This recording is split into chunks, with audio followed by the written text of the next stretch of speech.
আপনারা জানেন যে আমি নির্বাচন ব্যবস্থা সংস্কার কমিশনের প্রধান ছিলাম। আমরাও কিন্তু প্রস্তাব করেছি রাজনৈতিক দলকে তথ্য অধিকার আইনের অধীনে আনার জন্য। সো আমি অনুরোধ করব আমরা একটু সাহসিকতা প্রদর্শন করি। এটা গুরুত্বপূর্ণ, কারণ তাহলে এর মাধ্যমে কিন্তু রাজনৈতিক দল যদি স্বচ্ছ জবাবদিহি না হয়, তাহলে কিন্তু অতীতে যা ঘটেছে তাদের পুনরাবৃত্তি করতে পারে। অতএব আমার অনুরোধ থাকবে, আপনারা মনে আছে কিনা হাবিবুল আওয়াল কমিশন যখন নির্বাচন কমিশন যখন ঘটতে হয়, তখন যে আমি একটা আরটিআই দরখাস্ত করেছিলাম, এবং ওই দরখাস্তের প্রেক্ষিতে শুধু ওই ক্যাবিনেট ডিভিশনে নয়, তথ্য কমিশনও এই অজুহাত ব্যবহার করেছে। আপনাদের হয়তো কারো কারো মনে আছে যে নির্বাচন কমিশন নিয়োগ আইন যেটা 2022 সালে করা হয়েছে, সেখানে যে বিধান আছে শুধু রাজনৈতিক দল এবং পেশাজীবী সংগঠন নামের প্রস্তাব করবে।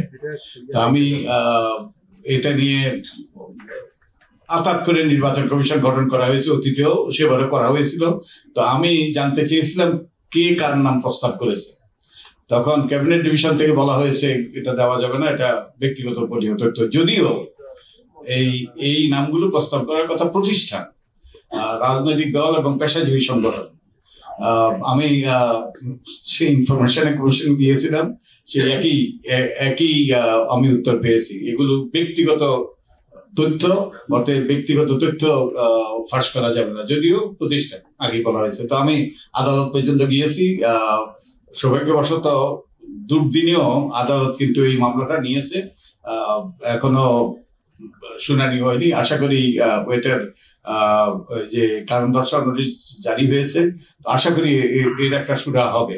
তো অন্তত একটা ইস্যু ওই পর্যন্ত গিয়েছে। আমি জানি না শুনানি করাতে পারবো কিনা, কারণ যেই আদালতে এই যে পঞ্চদশ সংশোধনীর মামলা, এবং যে আদালতে আমি আরেকবার গিয়েছিলাম আগে, আপনারা হয়তো কেউ অবগত আছেন যে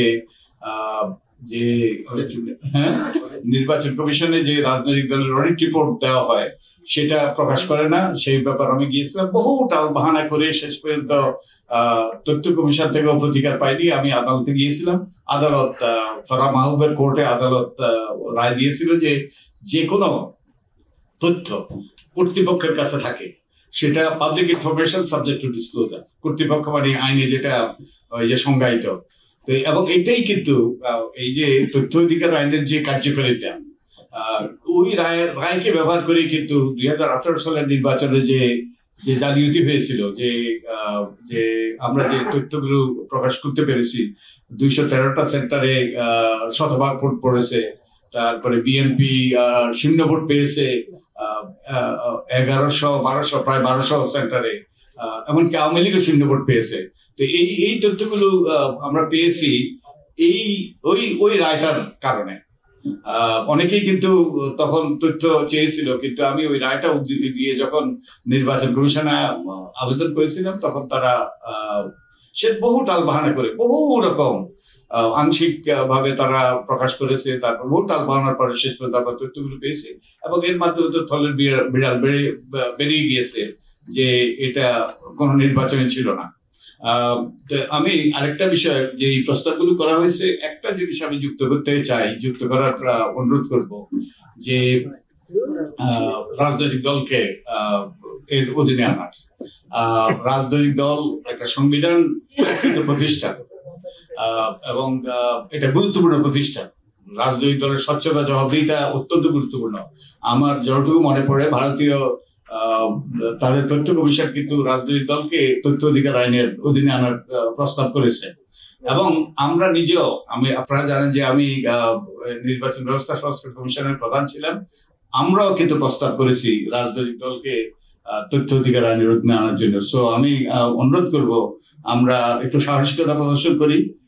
এটা গুরুত্বপূর্ণ, কারণ তাহলে এর মাধ্যমে কিন্তু রাজনৈতিক দল যদি স্বচ্ছ জবাবদিহি না হয়, তাহলে কিন্তু অতীতে যা ঘটেছে তাদের পুনরাবৃত্তি করতে পারে। অতএব আমার অনুরোধ থাকবে। আর আমরা বহুদিন থেকেই তথ্য অধিকার নিয়ে, ইনফ্যাক্ট আইনটা হওয়ার আগ থেকেই আমি কিন্তু এই তথ্য পাওয়ার অধিকার নিয়ে লড়াই করেছি। আপনারা জানেন যে সংসদ নির্বাচনে কিংবা অন্য যে কোনো নির্বাচনে অংশগ্রহণ যারা করে তাদের কিন্তু হলফনামার মাধ্যমে তথ্য দিতে হয়। এটা কিন্তু সালে আদালত নির্দেশিত, এবং আমরা আদালতে গিয়েছিলাম তার আগেই, এবং বহু জালিয়াতির পরে এটা প্রতিষ্ঠিত হয়েছে যে এই তথ্যগুলো দিতে হবে, এবং তথ্য অধিকার আইনের আগেই। তো আমার মনে হয় আমরা এটাকে আরো কিভাবে এক্সপান্ড করা যায় এবং আরো এটাকে বিশ্বতা কার্যকর করার। এখন তো এই তথ্য নিয়ে নির্বাচনের আগে সবাই এটা নিয়ে প্রতিবেদন প্রকাশ করে। তো আমরা এটাকে আরো বিস্তৃত কিভাবে করতে পারি সেদিকে নজর দেওয়া দরকার। তারা যদি লড়াই করেন, এটা লড়াই করতে হবে, এবং এটা ওই যে এই জন্য এইগুলো এই যে প্রকাশিত হইতে হবে যে তারা তথ্য দিচ্ছে না। কারণ আদালতের রায় সুস্পষ্ট বলা আছে যে তারা যে আমরা তথ্য দিতে, ওই যে সেন্টার ওয়াইজ যে ভোটারের তথ্য তারা তো দিতে বাধ্য হয়েছে। তো যে কোনো তথ্য নির্বাচন কমিশনে থাকে, যেসব তথ্য নির্বাচন কমিশনে থাকে সেই সব তথ্যই কিন্তু পাবলিক ইনফরমেশন, তারা দিতে বাধ্য। এমনকি আমি দেখেছি যে শুধু নির্বাচন কমিশন নয়, কোন জায়গায় যে এমনকি হলফনামা দিতেও কিন্তু অস্বীকৃতি জ্ঞাপন করেছে কোন জায়গায়, যেটা সম্পূর্ণরূপে আইনের পরিপন্থী। তো আমাদেরকে কিন্তু, আপনারা যদি সক্রিয় হন, সোচ্চার হন, প্রতিবাদী হন এবং লড়াকু হন, তাহলে কিন্তু আমরা এটাকে কার্যকর করতে পারবো। তা না হলে কিন্তু আমরা এটা ওই আইনে থেকে যাবে, বইতে থেকে যাবে, কিন্তু এটা কার্যকর হবে না। আর এটা যে কথা বলে আমি শেষ করব, যে ভারতে কিন্তু এই তথ্য অধিকার বিষয়টা একটা আন্দোলনে পরিণত হয়েছে। অনেক হাজার ব্যক্তি তথ্য চেয়েছে। আমাদের দেশে কিন্তু আন্দোলনে পরিণত হয়নি, এবং তথ্য চাওয়ার যে পরিসংখ্যান অত্যন্ত উৎসাহব্যঞ্জক নয়। কিছু যেসব তথ্যগুলো চাওয়া হয় তাও কিন্তু সাধারণ তথ্য, যেমন স্থানীয় সরকার প্রতিষ্ঠান কাছ থেকে, যেখানে কিন্তু ওই যে বড় বড় দুর্নীতি কিংবা বড় বড় ইস্যু যুক্ত না। আমি চেষ্টা করেছি, যেমন আমি ওই যে আমাদের রিজার্ভ যে চুরি হয়েছে ওটার তথ্য পাওয়ার জন্য আমি দরখাস্ত করেছিলাম, কিন্তু আমাকে দেয়নি, বলছে যে এখনো এটা তদন্ত, এটা শেষ হয়নি। তো কিন্তু আপনাদেরকে যদি আমরা সাহসিকতা প্রদর্শন করি তাহলে কিন্তু, এবং তথ্য অধিকার আইনটা এমন একটা আইন যেটার বাস্তবায়ন নির্ভর করে নাগরিকদের উপর। তো আমরা নাগরিক, আপনারা গণমাধ্যমের প্রতিনিধি, আপনারা তো আরো গুরুত্বপূর্ণ নাগরিক।